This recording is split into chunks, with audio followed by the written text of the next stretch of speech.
At sa mga oras nito, dako muna tayo sa Palasyo ng Malacanang para po sa mga mahalagang balita doon. Nakatutok doon ang aming kasamang si Elena Luna, live.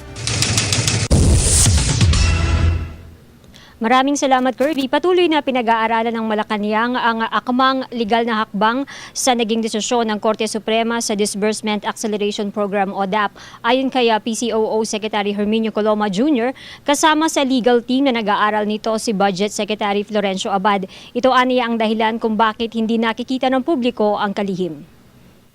Sa takdang panahon ay magkakaroon naman ng proper forum, no, para talakayin ang mga usapin ninyo dito, no. Kaya ang sinasabi ko lang, sa ngayon ang aming binibigyan ng prioridad ay yung pag-aaral ng desisyon. Kinakailangan kasi ay maging focused yung pag-aaral no, at sana'y wag nang magsumanga pa sa iba't ibang direksyon na baka makaapekto pa dun sa pagbuo ng maayos na tugon.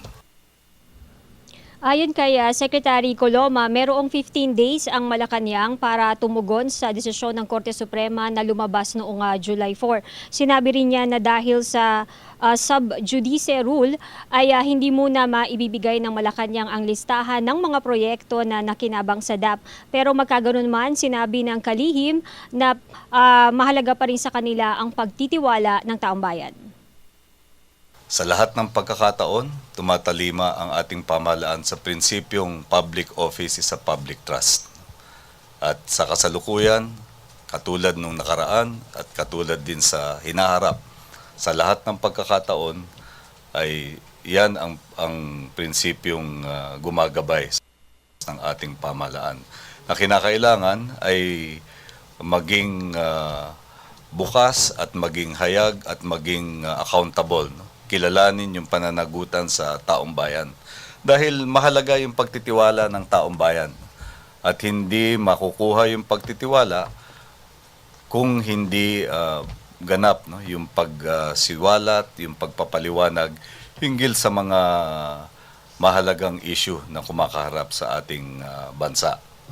Kaya yan ang aming matibay na paniwala at paninindigan. Hindi tayo naglilimita o nangingimi na talakayin ito. Sinasabi lang natin sa kasalukuyan ay mayroon pang pag-aaral na sinasagawa hinggil mismo dun sa desisyon na yun. Kasi meron naman talagang proseso within which pwede pang mag-file ng motion for reconsideration, which is one of the legal options being studied.